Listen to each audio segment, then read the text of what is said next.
Here's a completely ordinary English sentence. They wanted to get a better chance to use the skill they had. 15 words. Let's break it down.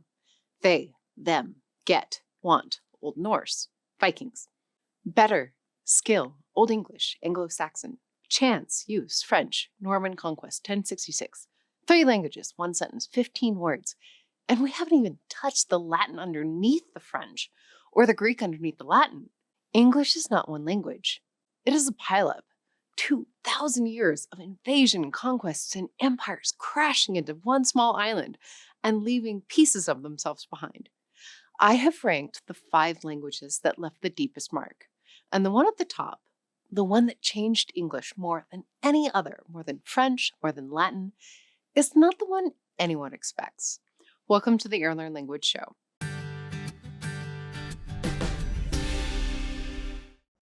Here's something this video is going to prove without even trying. If 30% of everyday English comes from French, and it does, then anyone who speaks English already partially knows French. The vocabulary is hiding there. The roots are already in your mouth. And the same goes for Norse, for Latin, for Greek, which means if you've ever thought of learning a new language was just starting from zero, it probably isn't. And Airlearn is a great place to find out how much of a head start you actually have. Link is in the description. Here's the ranking. Number 5, Greek.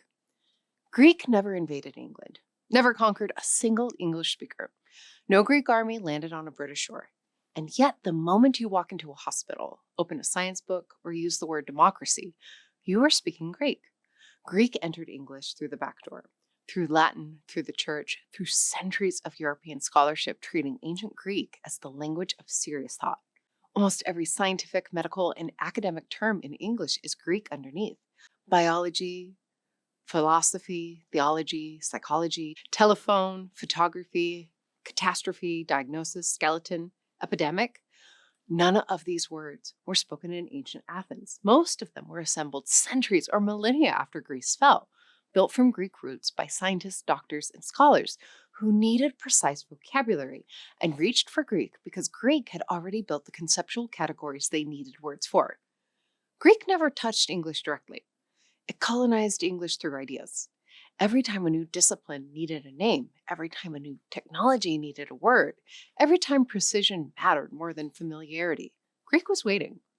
It is still waiting. Every new scientific field coined in the last 100 years is named in Greek. It sits at number 5 because of the influence, extraordinary as it is almost entirely vocabulary, and borrowed indirectly at that. Everything above it got closer, got deeper, changed not just the words, but the structure. Number 4, Latin. Latin hit English not once, but 3 separate times, each wave leaving a different layer. The first wave, the Roman occupation of Britain, 43 to 410 CE. Rome built roads, walls, and cities across Britain and left a thin residue of words behind. Street, wall, wine, port, camp, shallow marks. The occupation was real, but the Romans never deeply integrated when the Celtic and the Germanic populations that followed. The second wave, Christianity. In 597 CE, Augustine arrived in Britain and began converting the Anglo-Saxon kingdoms. The church brought Latin with it, and Latin flooded into English as the language of religion, education, and administration. Church, school, master of verse, priest, monks, these are all Latin arrivals from the Christian mission. The third wave, the Renaissance. English scholars in the 15th and 16th centuries went directly back to Latin texts and rated them for prestige vocabulary. Educated, illuminate, manuscript, legal, discuss. These words weren't inherited. They were deliberately imported by people who wanted English to sound more serious, more intellectual, more like the ancient world they were trying to revive. And then there's the hidden layer. Much of what English calls French vocabulary is actually Latin once removed, words that Latin gave to Old French, which Norman conquerors then brought to England in 1066. When you count the Latin inside French, inside the English, Latin's reach in this language is almost incalculable. It sits at number 4 because it worked primarily through vocabulary and formality, rather than through structural rewiring that the top 2 entries achieved. Number 3, French. On October 14th, 1066, William of Normandy defeated the English King Harold at the Battle of Hastings.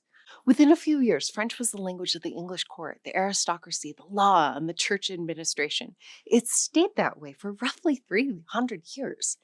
What that meant in practice, the people who ruled England spoke French. The people who worked the land spoke English. And that division cut directly into the vocabulary. English kept the animal on the farm. French brought the meat to the table. The peasant tended the cow, Old English, cou.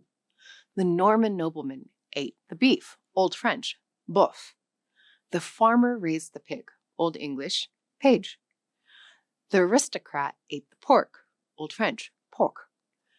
The shepherd kept the sheep, Old English. The lord ate the mutton, Old French. That split is still the language right now. You are living inside a class system that ended 700 years ago. Every time you choose begin and commence, between ask and inquire, between help and assist. The Germanic word is casual. The French word is formal. The reason is that for 3 centuries in England, formal meant French. English absorbed roughly 10,000 French words during this period. Almost everything in the domains of government, law, art, and cuisine has a French core. Government, parliament, justice, attorney, judge, jury, marriage, dinner, cuisine, beauty, fashion. When you write a professional email and reach for the formal word, you are reaching for French every single time without knowing it. It sits at number 3 because 300 years of ruling class influence, fast as it was, changed the wardrobe, but not the skeleton. The 2 entries above it changed the skeleton. Number 2, Old Norse. This is the controversial pick. French has more words in the dictionary. Latin has more historical prestige. But the argument for Old Norse above both of them is that one of the strongest arguments in the history of English linguistics. The Vikings did not just add words to English. They changed how English works. Start with the pronouns, they, them, their. The third-person plural pronouns, the most basic grammatical machinery for talking about other people, are Old Norse. Before the Viking settlements in northern and eastern England, Old English used completely different forms. The Norse forms were so much cleaner than English simply adopted them wholesale. Are, the plural form of the verb to be, one of the most used words in the language, Norse. Then the everyday vocabulary. Get, give, take, want, call, die, hit, skin, skull, egg, window, husband, knife, wrong, flat, loose, ugly, weak. All Norse. Not scholarly words, not formal words, the words of daily life. The words you use when you are not thinking about what words you are using. But the deepest impact was structural, and this is why Norse sits above French.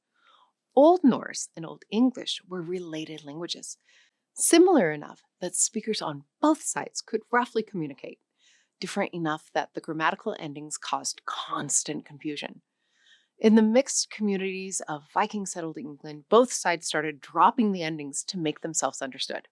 The complex case system of Old English, 4 cases, grammatical gender, elaborate agreements between adjectives and nouns, began collapsing. Without the Norse contact, English would have preserved much of that complexity. It would sound significantly more like German today, which kept its cases, its gender, its grammatical agreement. The simplicity of modern English, no grammatical gender, minimal case endings, streamlined verb conjugation, is largely a Viking legacy. French changed what English wore. Norse changed how English thought. Number 1, Anglo-Saxon. Before Latin, before Norse, before French, before any of it. In the 5th century CE, Angles, Saxons, and Jutes crossed from their European continent and settled in Britain, bringing a West Germanic language with them. This became Old English. This became the foundation. And foundations do not announce themselves. They sit underneath everything, invisible, doing the structural work that makes the whole building possible. Every basic word in English is Anglo-Saxon. I, you, we, is, was, have, do, go, come, see, eat, drink, sleep, love, hate, live, die, mother, father, child, house, water, fire, earth, hand, heart, blood, sun, night, moon. The 100 most frequently used words in English are almost entirely Anglo-Saxon. Not because Old English had the most words, French gave English more words by volume. Not because Old English had the most prestige, Latin dominated scholarship for centuries. But because the words you use when you stop performing and just talk, the words that are in your mouth before your brain has decided what to say, the words of the body and the home and the basic facts of being alive, those are still the words that arrived on a boat from the North Sea coast 1500 years ago. French gave English its formal wardrobe. Norse gave it its pronouns and simplified its grammar. Latin gave it its textbooks. Greek gave it its lab coat. But the body, underneath all of it, breathing, thinking, feeling, in words nobody had to teach you to reach for, is still Anglo-Saxon. That is why it's number one. Not because it contributed the most to English as a dictionary, because without it there is no English for any of the others to change. 5 languages, one pileup on a small island. Greek colonized English through ideas without ever touching it directly. Latin arrived in 3 waves and hit inside French for good measure. French dressed English in formality for 300 years, and the class system is still audible every time you choose the fancier word.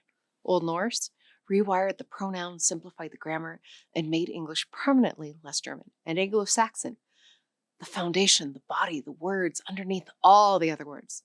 Here's what I keep coming back to. Every time someone calls English a mess, too many exceptions, too many borrowed words, no logical system, they're accidentally describing the history of Britain. Every exception is a moment of contact. Every irregular plural is a ghost of grammar rule that another language partially overwrote. Every synonym pair is an invasion. The mess is the record. And here's the part nobody mentions. This history is a shortcut. If 30% of English vocabulary is French, you already have 30% of French in your mouth without knowing it.